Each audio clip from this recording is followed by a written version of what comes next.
Na papo hapo daktari akampa dawa za malaria na kumshauri azimalize, na ili kujikinga wawe wakilala ndani ya neti iliyotibiwa. Malaria husambazwa na mbu. Walio hatarini ni watoto wa chini ya miaka 5 na akina mama wajawazito. Kupimwa na kutibiwa ni bure katika hospitali zote za umma. Usisahau adui malaria. Zero malaria huanza na mimi. Chukua jukumu leo. Komesha malaria. Ujumbe huu umeletwa kwenu na Wizara ya Afya.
Good evening and welcome to this edition of Channel 1 News Hour. I hope you had yourself a very wonderful day today, on a day that the Judicial Service Commission moved closer to finding Kenyans the next Chief Justice. JSC did announce that 13 Kenyans had applied for that particular position, among them 2 women. As well, JSC announced that 9 Kenyans had applied for the position of the Judge of the Supreme Court. We have those details for you, plus so much more.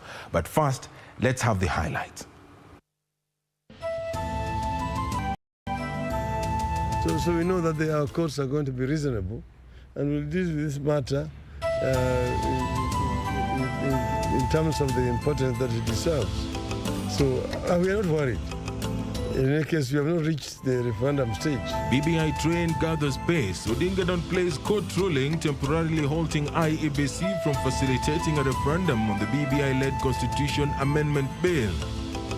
The new identification regime exercise kicks off to a slow start, with 1.7 million Huduma card numbers remaining uncollected from 2 million processed so far. Car grants for MCAs. SRC's move to issue car grants to county assembly members backs divergent views.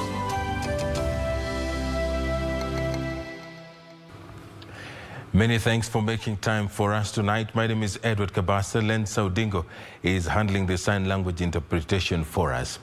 ODM leader Raila Odinga has downplayed a court ruling temporarily blocking IEBC from facilitating a referendum on the Constitution Amendment Bill, exuding confidence the bill will be approved by county assemblies. Meanwhile, Nyandarua County Assembly Speaker Ndegba Wahome has been impeached for the second time over gross misconduct and abuse of office, as well as nepotism. Safin Achingouma kicks off the bulletin tonight. The Building Bridges Initiative talk dominated conversation by the political leaders as county assemblies continue to canvass the contents of the bill. ODM leader Raila Odinga was in Nairobi for a joint meeting with chairpersons of ODM and Jubilee parties from the 17 constituencies in Nairobi on how to accelerate and ensure the passage of the bill. It is at this meeting that Odinga said that the BBI train has already left the station and will not be slowed down by the High Court verdict temporarily stopping the Independent Electoral and Boundaries Commission from facilitating and subjecting the Constitutional Amendment Bill of 2020 to a referendum before determination of consolidated court cases on the legality of the bill. We are not worried. In any case, we have not reached the referendum stage. We are still at the stages of the counties. From here it will go to the Parliament, both houses, and after that it will then now go to the IBC. The IBC will at that time then deal with it. And we hope by that time the courts will have dealt with this matter, considering the urgency that it deserves. And in Kirinyaga, County Governor Ann Mumbi Waiguru urged the County Assembly to be the first county in the region to approve the constitutional amendment bill.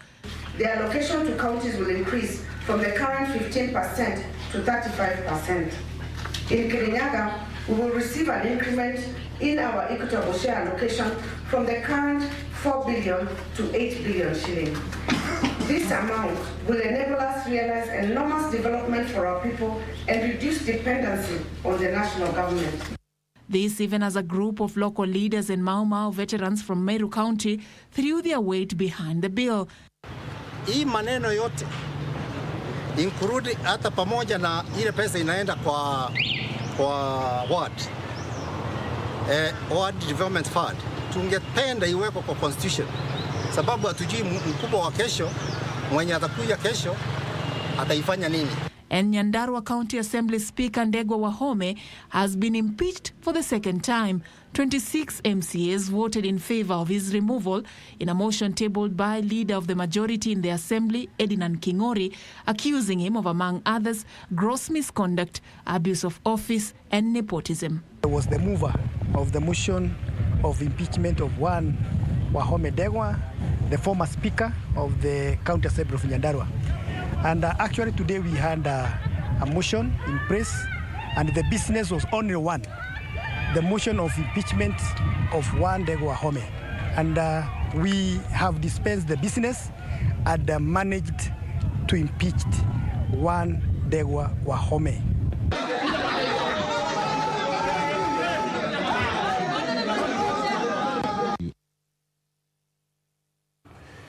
Jubilee Party politics played out on the floor of the House as senators clashed over the balance between discipline and democracy in political parties. Jubilee senators opposed to the expulsion of nominated senators and the ouster of Irungu Kang'ata as majority whip faulted the party for alleged oppression. Minority party senators, however, maintained discipline must have been instilled in political parties. Kevin Washira with the day 2 events at Parliament, which resumed sittings on Tuesday after a 2-month recess. Over for this live broadcast courtesy. The communication from Senate Speaker Kenneth Lusaka that Senator Irungu Kang'ata had been replaced with Senator Kimani Wamatangi as majority whip would attract debate in the Senate. It is increasingly becoming clear that if you are a legislator elected on a political party, if it gets to a point where you disagree, sometimes out of good principle and out of values that clash between what the party leader is pursuing and the people that you represent, you serve at a very precarious position. So therefore, we need to find a common ground discussion where Parliament is insulated, sort of, from the whims of politics that is sometimes not very useful. Now, in other jurisdictions, in fact, the minute you vote against your political party decision, you are deemed to have defected. We are even better off, where you can disagree with your political party, form a political party within your political party, wear a t-shirt of another political party, and exist in that political party without defecting. It's only in Kenya where people can do that and walk around and say, well, I have the liberty to do so. We have abused the political party's rights of being in a political party under Article 38.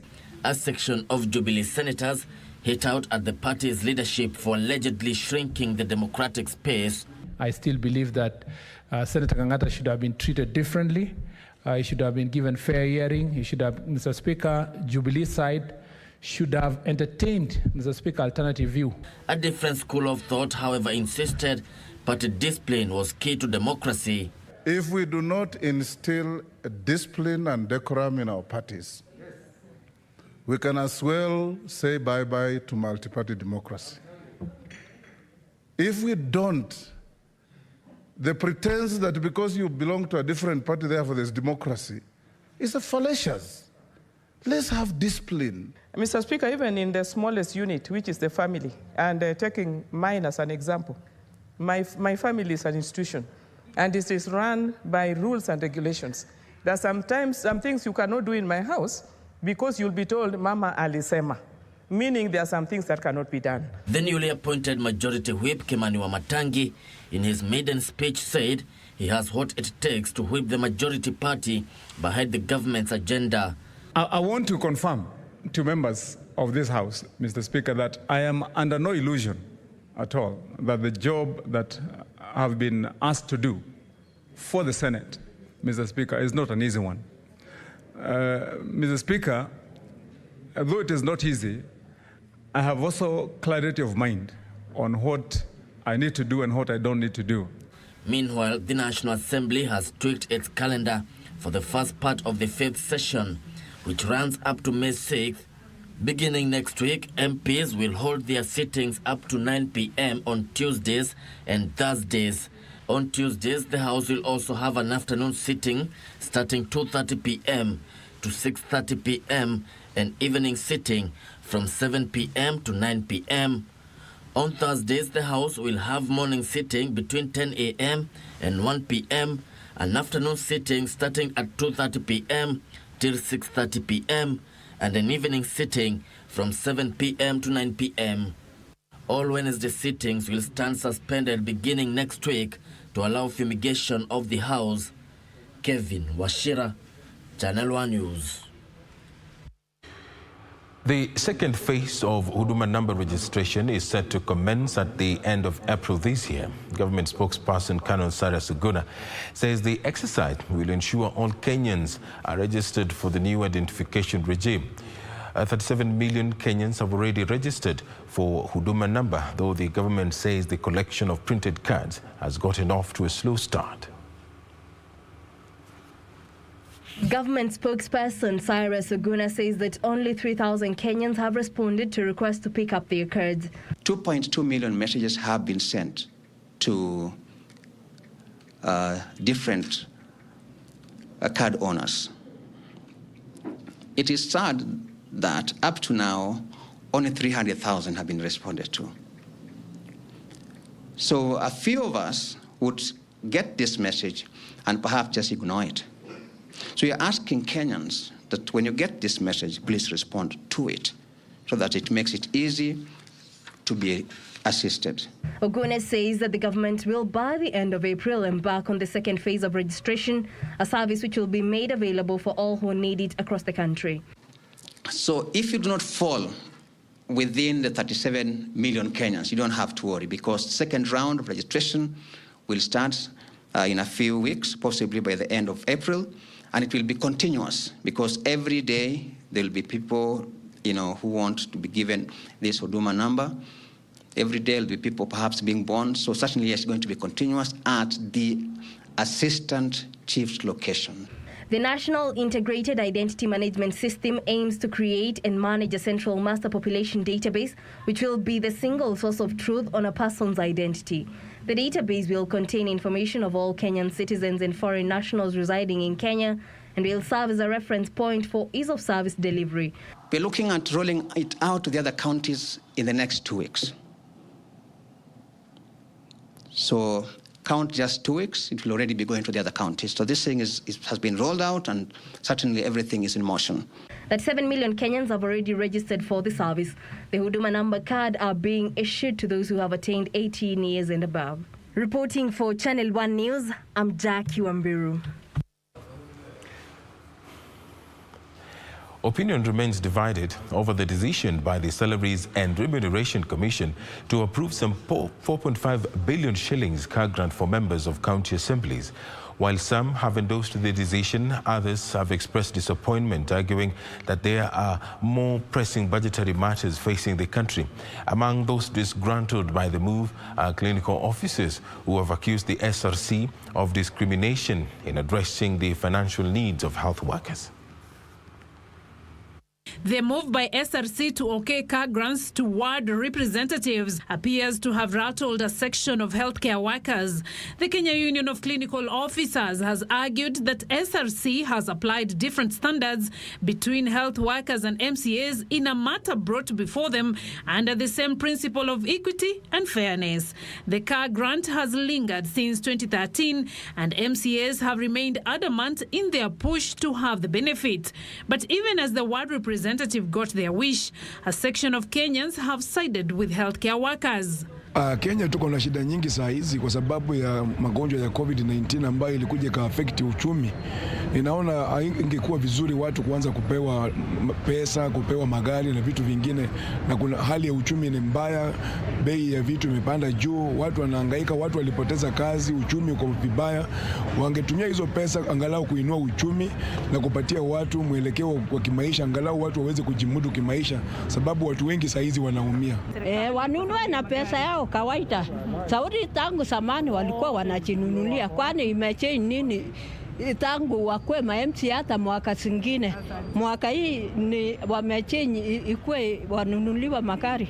Inatakiwa serikali hiyo pesa ya kupea MCA ifanye nini kwa county kazi zingine. A section of members of parliament has, however, backed the move by SRC. It's not about timing. It is actually long overdue. The members of county assembly, just like members of National Assembly, just like other members of the public service, the DOs, the DCs, the county commissioners, you know, those people who have direct mandate of meeting the people on the ground, they have vehicles. Now, if you expect an MCA to do his work properly, and you don't want him to have a car, and the other ministries, people drive GKs and all this, for what purpose? It is a matter that even in the National Assembly we support. But the timing is wrong. Why have they been denied that money for the last 3 years, only for them to be given in the final year? SRC has said it will convert the car loan to a car grant, which it said will come at no extra expense from the 4.5 billion shillings allocated. Beatrice Gatonyangetich, Channel 1 News. To the courts now, where the Director of Public Prosecution wants former Nairobi Governor Mike Sonko produced in court on Thursday in relation to a graft-related charge. Sonko, through his legal counsel, had written to the Milimani Law Court stating that he is unable to attend court proceedings as he is still sick.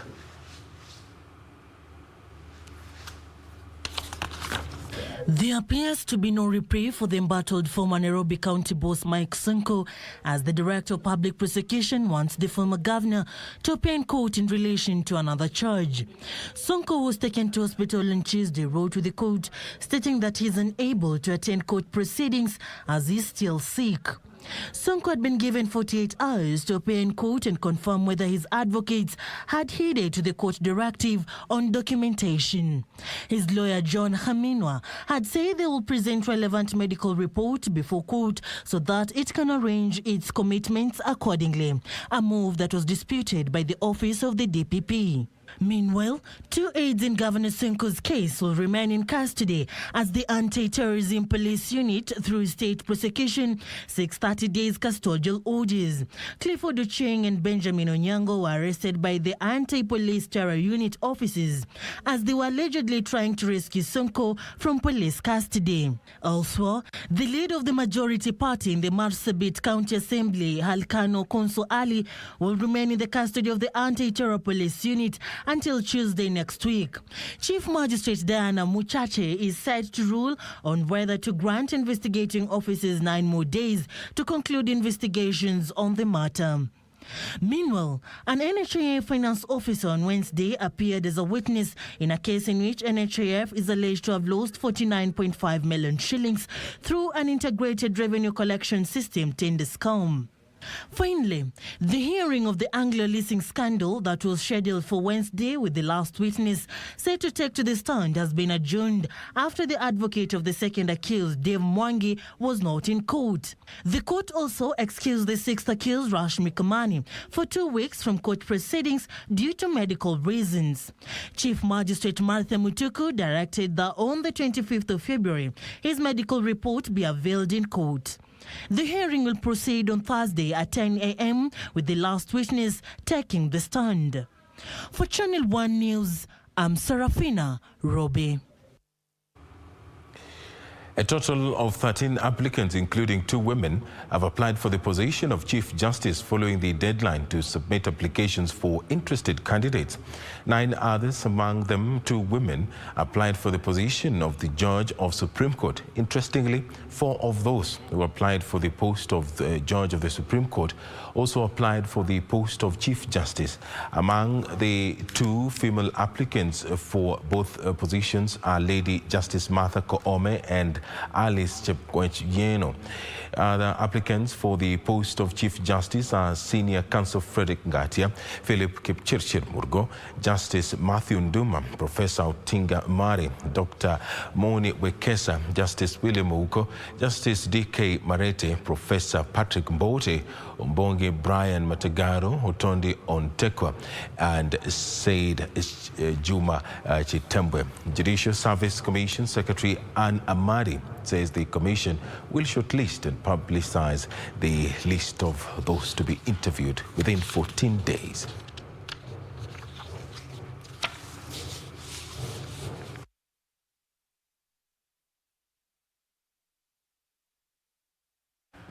Of course, we are very grateful for your continued audience. Channel 1 News Hour takes a very short break, but continue interacting with us.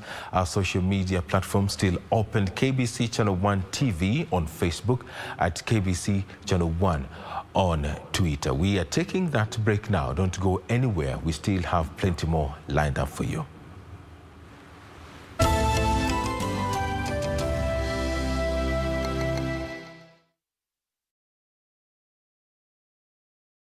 Nakwambia 2021 ni vitu noma na QuickBid. Siku ya leo tunakupea Hisense TV. Oh yes, na ni rahisi sana. Unaenda kwenye lipa na M-Pesa. Paybill number ni 4032353. 4032353. Kwenye account ekelea TV kama code kisha nambari unapenda, alafu amount ni 20 bob. Peke yake. Alafu kumbuka utakelea pin yako. Hivyo ndivyo utakuwa umekelea bid kwenye quickbid.co.ke. Kumbuka ni bidhaa bora kwenye bei ya chini kwa chini. Chini kwa chini. Jiunga na QuickBid ni rahisi. Enda kwenye M-Pesa, bonyeza paybill kisha weka business number 4032353. Kwenye account weka kodi ya bidhaa unayotaka na bid yako ya chini zaidi. Kwa mfano TV 16. Kisha weka shilingi 20 tu kama idadi yako.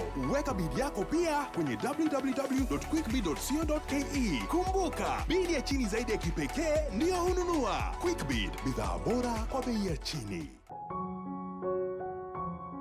Make this Valentine's memorable with KBC Channel 1. We are rewarding you for sharing your love. Simply send a picture of your best moments while watching KBC, either alone or with your loved ones, and stand a chance to be rewarded with a shopping voucher worth 5,000 shillings. Send your pictures to our WhatsApp number 0771 316 959 and let us put a smile on your face this Valentine's. Winners will be announced during our live shows Angaza and Backyard. KBC Channel 1, sharing love, appreciating you. On the next episode of Nini? Unajua sina hii. Una nini? Mimi sijui una nini. Boxer. Rudisha glasi ndani. Kama uko na kiu ngonga maji. Rudi. Hata zangu zile nimekuwa nikivaa azifue. Tangu ukuja hazijasafishwa. Tangu nije hapa.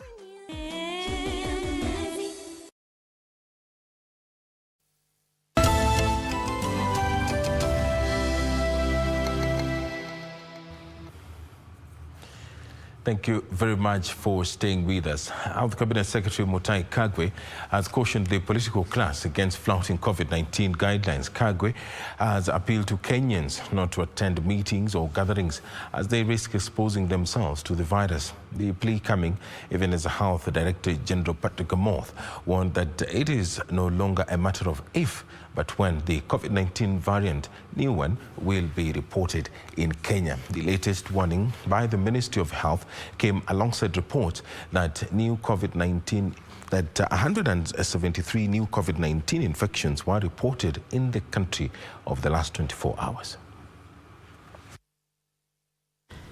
Health Cabinet Secretary Mutahi Kagwe is calling on Kenyans to stay alert even as the fight against the coronavirus continues. Kagwe has taken issue with the political class for holding gatherings in complete disregard of the containment protocols. And as for these people who are misbehaving, I have also said that if we take personal responsibility, if you are called into a crowd of people where you know you are not safe, don't go. If you don't go and others don't go, the issue does not arise. Kagwe said Kenyans must endeavor to ensure that they play their part in defeating the virus. That sometimes we get tired, we are just human beings. By the end of the day, we want back our freedom to do the things that we did prior to the 12th of March last year. But good people, I beg of you, Namsihi, Tafadhalini, let's stay on course. Let's just hang on in there for a little while. Director General in the Ministry of Health, Dr. Patrick Amoth, allayed fears of the presence of the South African COVID-19 variant in the country. Amoth said surveillance would continue as it was a matter of time before the new variant, which is transmitted faster, is reported in the country. And this work will continue, genomic sequencing will still continue because it is a question, because of global connectivity, it is a question of when, not if it will ever come to the country. So this is why we send that circular, especially along our Kenya-Tanzania border, to be able to be on a high alert so that we can be able to pick this. These come in even as 173 new infections were recorded out of 3,784 samples tested. The new figures now pushing the total number of confirmed cases to 102,221.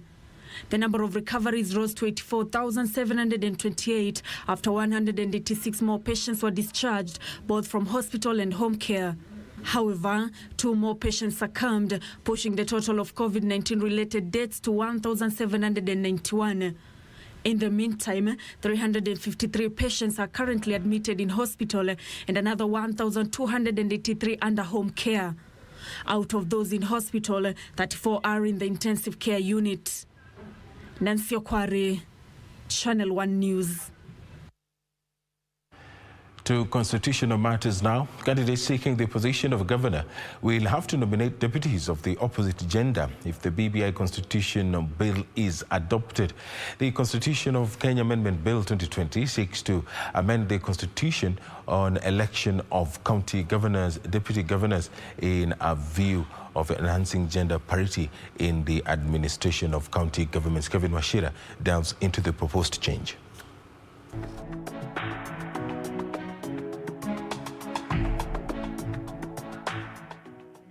Clause 47 of the Constitution of Kenya Amendment Bill 2020 proposes to amend Article 180 of the Constitution on election of a county governor and deputy county governor to enhance gender parity in the governance of counties.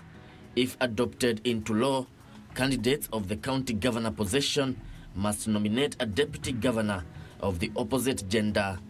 Currently, Article 180 of the Constitution requires the candidate for governor to nominate a person who is qualified for nomination for election as county governor as a candidate for deputy governor. Kevin Washira, Channel 1 News.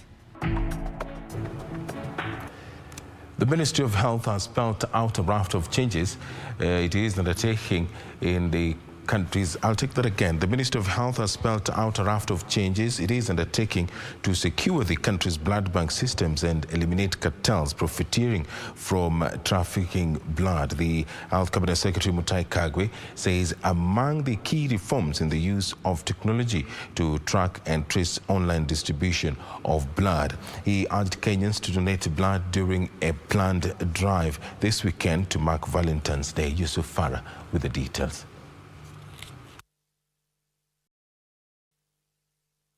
The country continues to grapple with the problem of blood shortage months after it emerged that unscrupulous persons were trafficking blood from the country's blood bank for export, an issue that the Cabinet Secretary for Health, Mutahi Kagwe, says is now a thing of the past. So what we have done is made the changes that you can see for yourself, and including personnel changes, so that we are able to work and move forward. Yes, investigations are important. You'll find out what is going on. But more importantly is moving forward. According to Kagwe, the Ministry of Health has undertaken a three-pronged approach to secure the integrity of the country's blood bank. And I can assure Kenyans that going forward, what you are going to see is something exciting. The first phase of the reforms is the establishment of a web-based inventory that accounts for collections and distribution of blood. The second phase is a blood inventory management system tracking blood bags. And the third phase is a vein-to-vein sharing platform with both private and public facilities to track the distribution of blood. In other words, ladies and gentlemen, what we are saying is that the announcements that we are making today are things and steps that are going to have a fundamental impact in the way that we manage blood in our country. At the same time, he says plans are underway to create a national blood reference laboratory that will maintain blood registries, gene banks, and regulate annual rationalization of blood needs, as well as establish the National Blood Transfusion Services as a semi-autonomous agency. He was speaking while officiating the Valentine's Day blood donation drive set for this weekend countrywide, where he urged Kenyans to show love by donating blood. Health appear Susan Muchachi says they're revitalizing the blood bank in the country. Let me also say that we've worked hard to mobilize resources for this, because change cannot come without having resources behind it.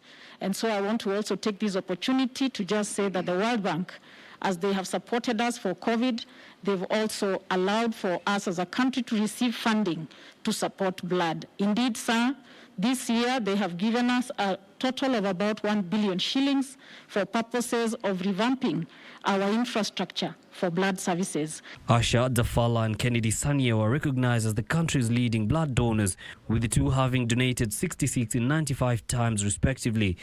Earlier, Kagwe met with state corporations in the health sector for the signing of performance contracts. During the ceremony, he challenged them to practice personal responsibility when dealing with the lives of Kenyans. They don't see annex. They don't care about Mutahi Kagwe. They don't care about you. All they care about is this. When I walk into a hospital, when I walk into a clinic, how am I held? Was I treated well? Did I find medicine? Did I come out of there knowing that I am better having walked in sick? The CS has said the signing of the contract is a small part of the wider picture, and that the true reflection of their workmanship will be realized in their service delivery to patients. Yusuf Farr, Channel 1 News. Now, if granted powers to know the day you will die, what would be your final wish? For 94-year-old Wilson Chirugon, who allegedly prophesied his own death, his wish was to become a Christian and save his soul from what he said was eternal fire.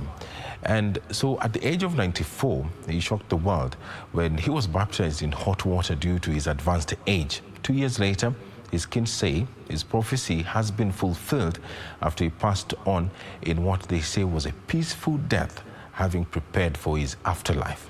Caroline Kamau with the details that can only be described as stranger than fiction.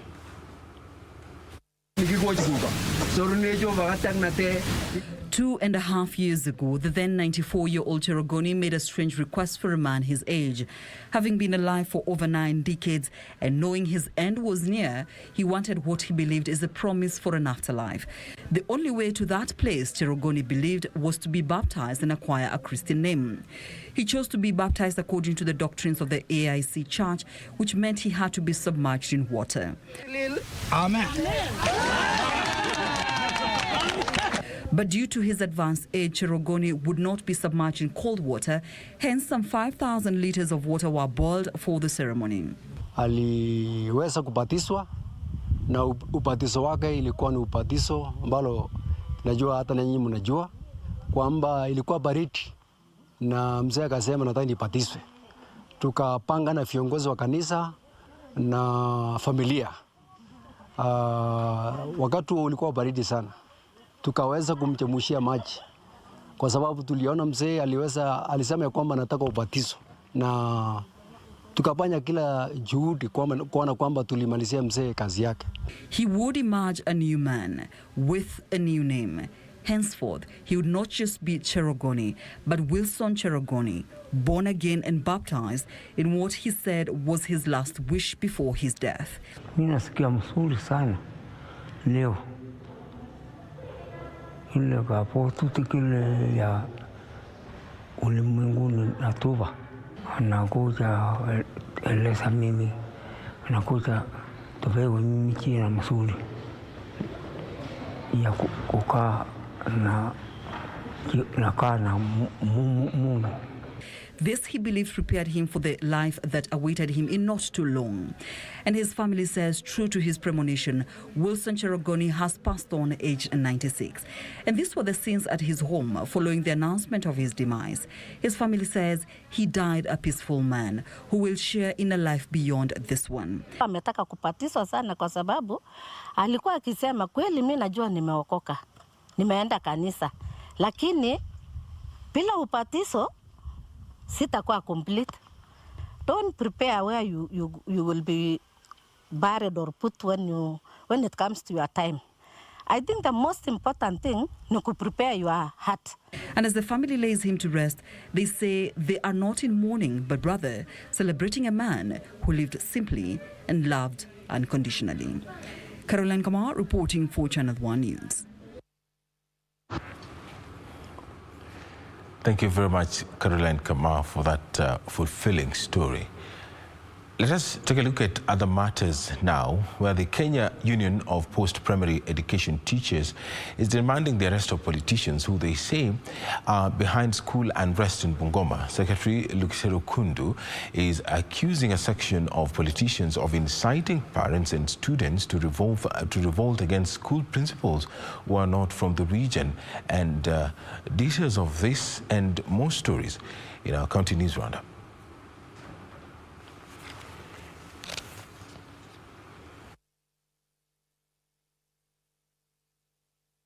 I understand that that story is not yet available. We do apologize for that technical mishap, but we are taking a very short break. We still have plenty more news lined up for you, so don't go anywhere. Channel 1 News Hour continues shortly.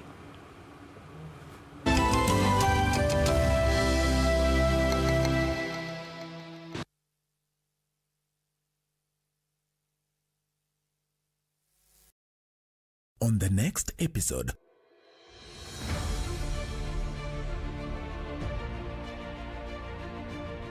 Ustawishaji wa muundombinu ni muhimu katika kuafikia nguzo kuu ya maendeleo ya Rais Uhuru Kenyatta. Daraja la Likoni ni uwekezaji unaowaokolea watu wengi muda mwingi. Wiki hii kwenye Project 254. Katika feri umeona pale kuweka nidhamu kidogo ni shida. Hasa lakini hapa it gives you freedom, it gives you space. Kama kuna investors wenye biashara, hii ni opportunity nzuri ya kuinvest upande wa Likoni. Nilisikia raha sana vile imejengwa. Nikatembea kama na paa. Na miradi kama hii tunatarajia iwe mingi pia ili tuchape kazi. Next on. Then I'll get your house, I'll pay your rent, whatever you want, just as long as you don't stay in this house. Why? What do you mean, Chief is here? Okay, now that you all know where I am, you can leave. Kama Mr. Kivita. Kama, sungecha malize hiyo kazi alikuwa anafanya kwanza alafu. Then wewe ndiye bwana yake ama ni mimi? If would lose her mind.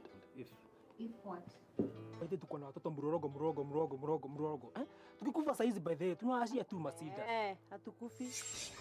Morning, Kamal. Haya.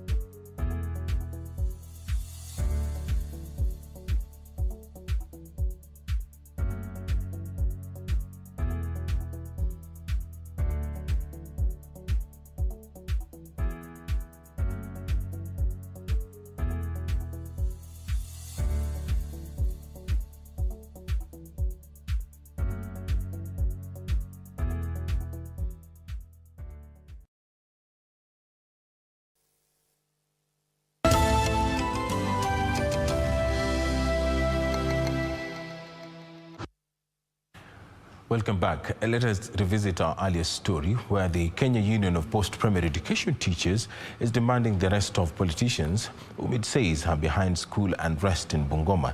Secretary Luketero Ukundu is accusing a section of politicians of inciting parents and students to revolt against school principals who are not from the region. Details of this and other stories in our county news roundup. Our dear principals. Politicians in Bungoma County are on the spot of alleged incitement against teachers. The Kenya Union of Post-Primary Education Teachers says the recent spike in school unrest and attack on teachers had been fueled by incitement of parents and students. Local politics in Bungoma, particularly from our members of Parliament and MCAs, many of them are inciting students as well as the parents and teachers to lead this strike. Recently, we heard over the radio whereby one of our members of Parliament was demanding for some of the principals to be sent away from this Bungoma County. Elsewhere, child rights crusaders are expressing concern over the rising number of child marriages in Turkana County. Speaking during a meeting to ventilate on findings of a survey on violence against children in Lodwar, the County Children Services Coordinator Julius Yetor said the issue was alarming and needed to be addressed urgently. As a county, we are unique with the harmful cultural practice of early marriage or child marriage for that matter. So a lot of cases, we went through our CPIMS and we found out that there are a lot of cases that are not reported. Meanwhile, 2 people have sustained injuries and property of unknown value destroyed in a fire incident in Mwangaza area in the outskirts of Isiolo town. Locals say the fire brigade responded in good time but were unable to access the area due to the dilapidated access roads. Hii moto hatukuweza kuzima, moto ilitushinda nguvu.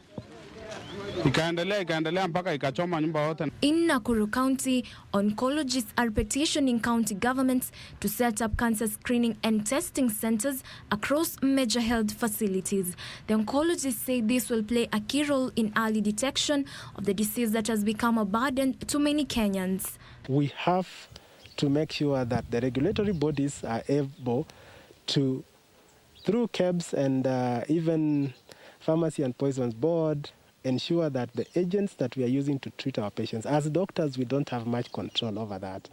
But we know that sometimes we have drugs which its quality is not up to the standard. Finally, Kakamega Governor Wycliffe Oparanya has directed county officers to ensure ongoing development projects are completed before starting new ones. Speaking during the signing of performance contracts by senior county staff, Oparanya expressed his desire to have all ongoing projects completed before end of his tenure. I have therefore directed that the resources allocated to the county should be used for completion of the project before start of the new ones. I will personally monitor to ensure that the directive is implemented. For Channel 1 News, I'm Jacqueline Masharia. And in other matters, residents of Dekan in Githurai 45 are expressing concerns over their health after a sewer burst, flooding the streets and houses with raw sewage. The residents say for the last 3 days, the sewage has flooded their houses, destroying furniture and causing them sleepless nights. They are now demanding that the county government repairs the broken sewer line. The residents of Dekan say that the sewage water has been flowing into their houses and the levels are rising by the day. Some of them have been forced to relocate as the sewage entered their houses, destroying furnitures. Tulitengenezewa barabara hapa, baadaye wakatuharibia siwa yenye tulitengenezewa na Mchina, sasa hii imefunga. Tuko na shida hapa yote kwa boma wamehama wote. Roads connecting to the residential area are also flooded, putting the school-going children at risk of diseases, and the stench has made it unbearable to conduct any meaningful business. Siwa line kuna mahali imeblock na alafu maji ikitoka pande ya juu ikipitia siwa line ina blokiwa pale. Those not greatly affected say they use basins to prevent the sewage from getting into their houses.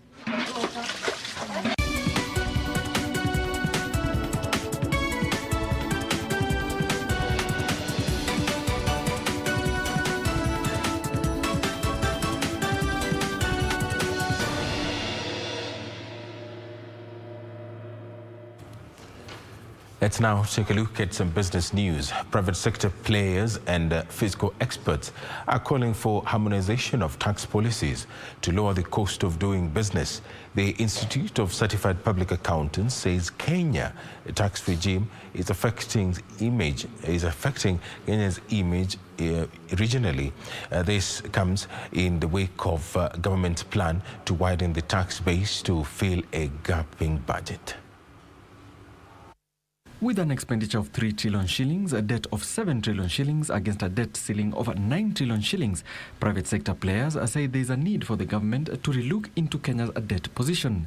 To this end, the government has deployed a number of tax policies targeting and expanding the tax base to fund various obligations. However, investors are raising concern over these new tax measures.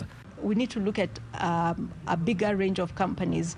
Either this tax needs to be reduced or reduced significantly, or to look at it and say, because the government's argument has been some companies have not been paying taxes, they declare losses every year. So saying maybe look at it, if a company has declared losses for maybe 4 years consecutively, then maybe in the 5th year you can mandate that this minimum tax comes into effect. The Institute of Certified Public Accountants is asking the government to be considerate in its efforts to fix tax loopholes. The government, however, says it is still open to proposals that will improve inefficiencies in tax administration. The monthly rental income tax. If you were to reduce that monthly rental income tax, let's say to 7.5% or 5%, you would find so many other people would come into the base, because so many landlords, either maybe some of them don't pay, and perhaps even this is where the KRA needs to do more work to bring more people into the tax base. Currently, only 4 million entities pay taxes, even as the Kenya Revenue Authority targets to collect 130 billion shillings every month in order to meet its tax collection targets. Alan Auko, Channel 1 Business.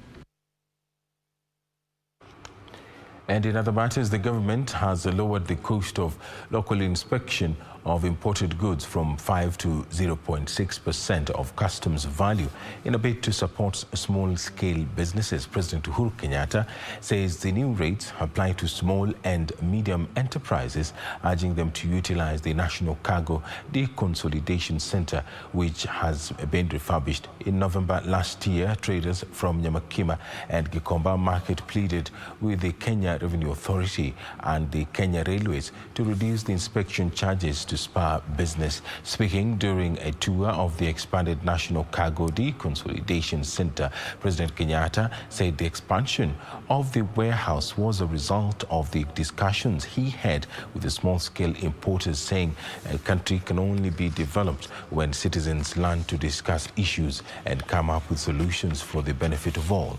The head of state spoke Wednesday at the NCDC Nairobi, where he made a follow-up inspection of the government warehouse, which was recently expanded from a capacity of 5 40-foot containers to 15 such containers.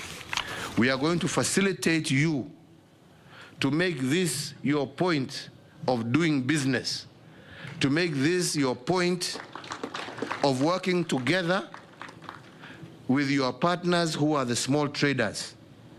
All we want, pay your taxes,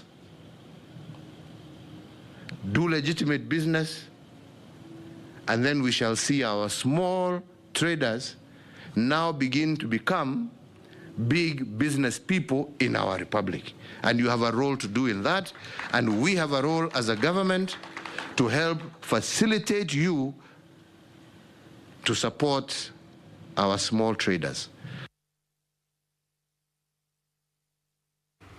And in other matters, the value of mobile money transactions jumped a record 5.2 trillion shillings in 2020, buoyed by the waiver on transfer fees for low-value transactions and other measures introduced by the Central Bank of Kenya to curb the spread of COVID-19 scourge, according to data from CBK. And housing shortage in Kisumu County is expected to ease once a multi-million shilling house project funded by the LAP Fund and the county government is completed. Details in the corporate briefs.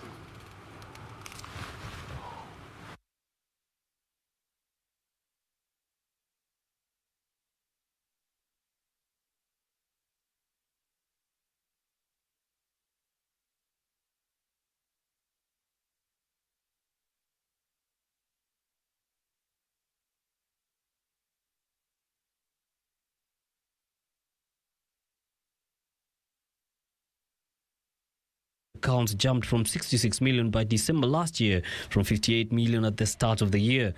The mobile money accounts surpassed Kenya's total population of 52.6 million people, according to World Bank estimates. The volume of mobile money payments advanced to 1.86 trillion transactions in 2020 from 1.83 trillion transactions a year ago. April had the lowest volume of mobile money payments at 125 million transactions, while December registered the highest volume at 181 million transactions. And a housing shortage in Kisumu County is expected to ease once a multi-million shilling housing project funded by LAP Fund and the county government is completed. The LAP Fund project is in line with the Big Four agenda to increase housing supply for the low-income population. According to LAP Fund Chief David Koros, the program addresses urban development in major towns to mitigate their expansions and population.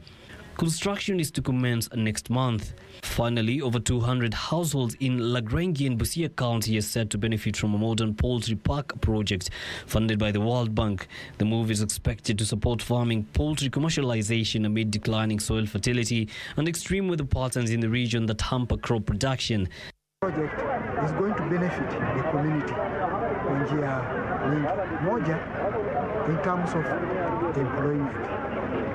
Two, they will get skills. The poultry park project, deemed as a boost to the poultry commercialization project that had been conceived years back to counter shortage of improved day-old chicks and high-quality fertile eggs.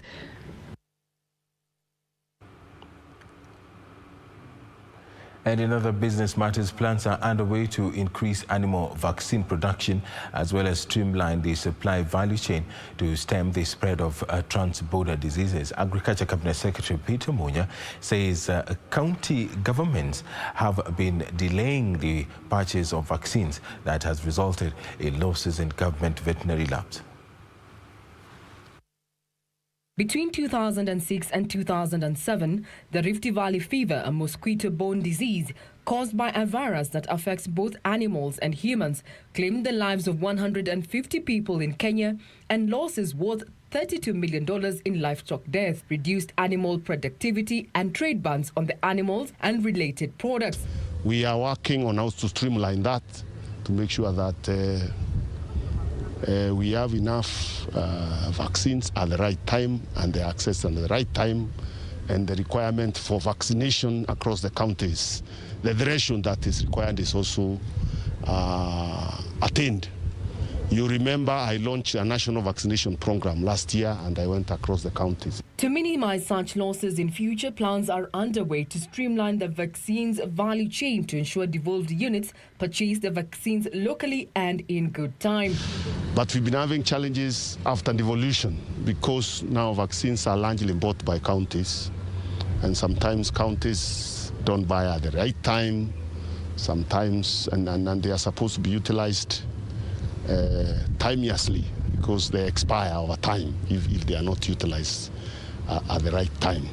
So there has been that challenge where normally we should have a coverage, proper coverage of vaccination across the country to make sure that transboundary diseases are contained like foot and mouth. According to Agriculture Cabinet Secretary Peter Munya, county governments have been delaying the purchase of vaccines that have resulted in, among others, losses in government veterinary labs as well as increased spread of transborder diseases. And improve our work environment for the sake of our employees and also for the sake of public who visit this place. Process of getting a report that will give us an indication of how much land has been grabbed, how it was grabbed, and what we need to do to get it back.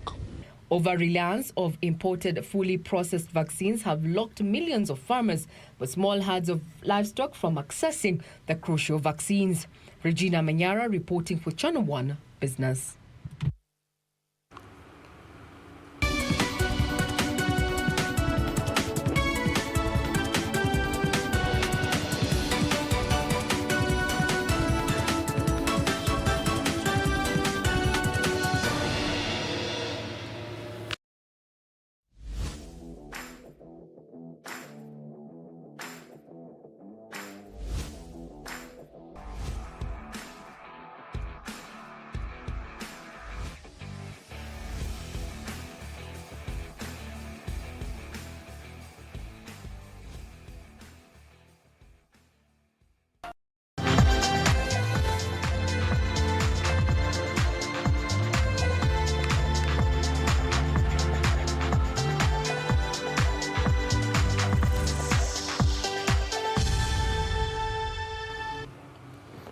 Let's take a look at some sports news now. Former Kenyan champions of Hapaka FC moved up to the 9th position on the FKF Premier League standings after beating Zoo FC 2-0 in a match played at the Kasarani Stadium. The win comes with great relief, with Batoto Bamungu having started the 2020-2021 season on a poor note, having registered 4 wins only in 10 matches so far. Spapaka returned to winning ways after beating Zoo FC 2-0 in an FKF Premier League match, their 4th win in 10 matches so far this season. Goals from Lawrence Juma and Kefa Swani secured all 3 points for Batoto Bamungu, less than a fortnight after being held to a 1-1 draw against league newcomers Vihiga United. Former Gor Mahia midfielder Lawrence Juma grabbed his 5th goal of the season when he puts Spapaka ahead after just 10 minutes off of a Collins Wakongo pass.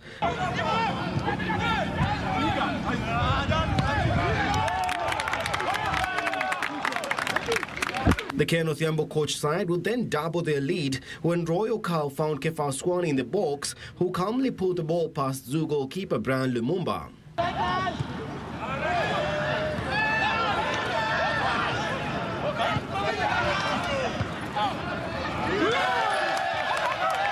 The win now sees Batoto Bamungu go up to 9th on the log with 14 points after 10 matches, while Zoo remains bottom of the table with only 2 points, having failed to secure any victory from their last 8 opening matches. Ukiangalia pia vijana kama game ya leo pia mpata chance. So kuna shida pia kwa finishing yangu, manake kama hawezi funga, hawezi piga mpira kwa goli, kuna shida pale. Alafu defense yangu pia kusimama imekuwa ngumu. So paka wampata chance zao wametumia. So paka pia ni timu nzuri, wana coach mzuri. Na ni wazoefu kwa league, wachezaji wote so mimi nasema tu okay, tuta keep work hard, kusema tu ile hawa ni vijana tu wapatie mtisha ya kusema ile lazima tushinde game next. I think we won, but I was not impressed, as in we would have won by a bigger margin. Considering we got so many chances, especially in the second half, and it is something which we need, our players need to be very serious about it, because if you get a team which you can beat like 6 or 7 goals, you should take the chances and then score.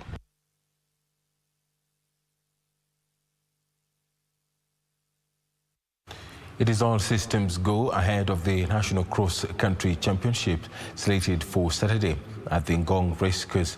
The one-day event will also culminate in the selection of Kenya's team for the African Cross Country Championship scheduled for March 17 Lome, Togo.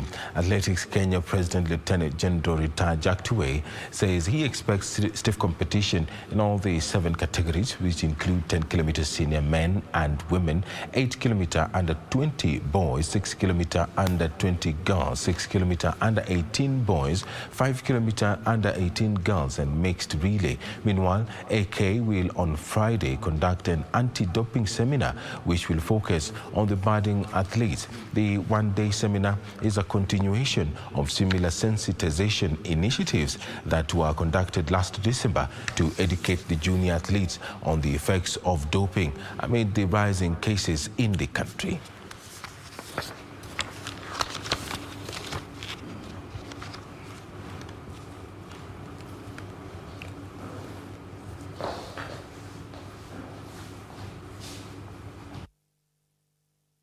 Let's now cross our borders. Tottenham Hotspurs will be hoping to book a place in the last 8 of the FA Cup when they play away at Everton at the Goodison Park. Meanwhile, McTominay extra-time goal ensured Manchester United qualified for the quarter-finals of after their hard-fought 1-0 victory over West Ham. Elsewhere, managerless Championship side Bournemouth reached the quarter-finals for the first time in 64 years following a 2-0 win over Burnley.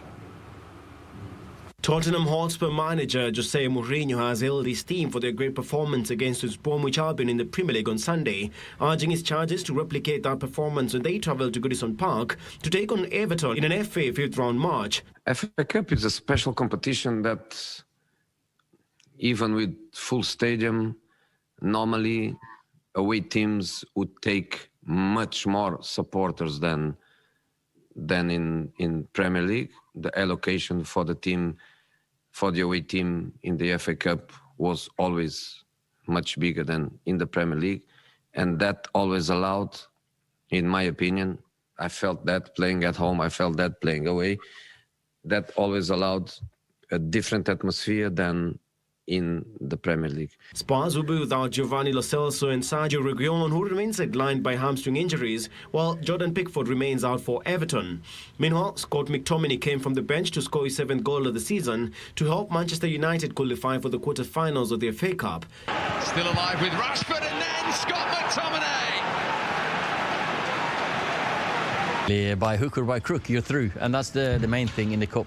We're in the hat. We bounced back from the disappointment of the draw against Everton. The last-minute goal could be a mental kick in the face, but we've refocused, reset the heads, and they've done really well.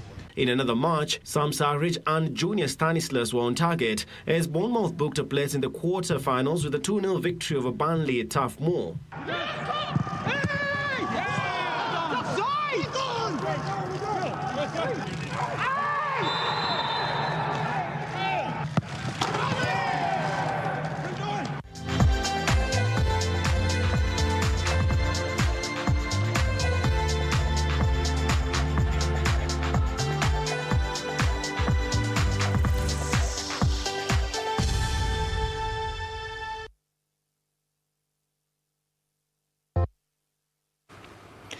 That does it for us for this edition of Channel 1 News Hour. We do thank you very much for joining us. And just a quick one, the Everton versus Tottenham game will be showing live on KBC Channel 1, your true sports partner.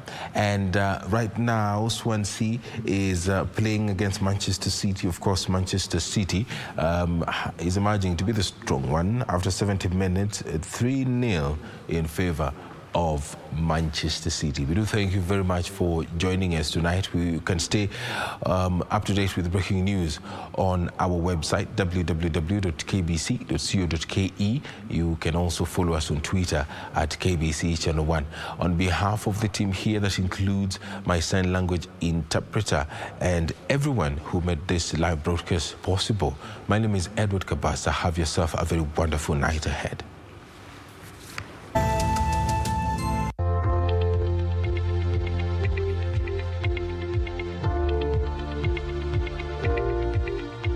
A very good evening to you wherever you're watching us from. It's another one of those times where we link up for your Channel 1 with the updates. My name is Yusuf Farah, and tonight rainfall is expected in the highlands east and west of the Rift Valley region and areas in the capital city Nairobi and its environs. Kericho is the coldest tonight with temperatures dropping to 13 degrees Celsius. Let's now take a look at how your temperatures will be looking tomorrow morning, and we'll be waking up to rains accompanied by sunny intervals in areas of Nyeri and Nairobi. Areas of Kisii and Kericho will have light rains in the morning accompanied by sunny intervals. Areas of the coastal region, Mombasa, Kilifi, Kwale and Malindi will have sunny intervals in the morning, and the same will be experienced in Garissa all the way to Lodwar as well. In the afternoon, things will take a turn where Kisii, Kericho, Kitale and Narok will be having showers accompanied by thunderstorms. Areas of the capital city and its environs will have partly cloudy conditions with rains and sunny intervals. The coastal region, sunny intervals. Areas of Garissa, Mandera and Isiolo, sunny intervals as well. And the same in areas of the Lake Turkana Basin and areas bordering Kenya and South Sudan rather. Let's now see how the temperatures will be looking tomorrow. And highs of 37 and lows of 25 in Mandera. Highs of 38, lows of 25 in Garissa and the capital city Nairobi. Highs of 25 and lows of 16. That wraps up your local weather focus. The international weather focus is coming up in a bit. Again, many thanks for keeping Channel 1 until we see each other tomorrow. Same time, same place, only on Channel 1. Have yourselves a lovely night.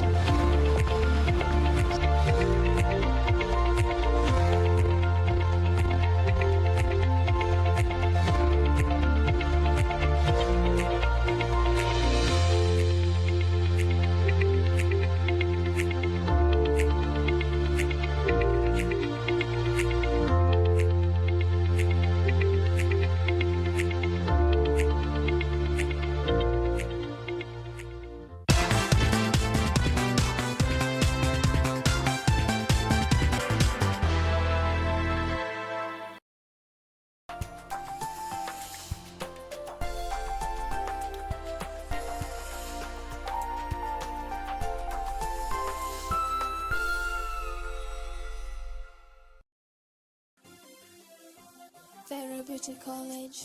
Vera Beauty and Fashion College, with branches in Nairobi, Eldoret, Thika and Meru. Did you know that we are a TVET approved institution?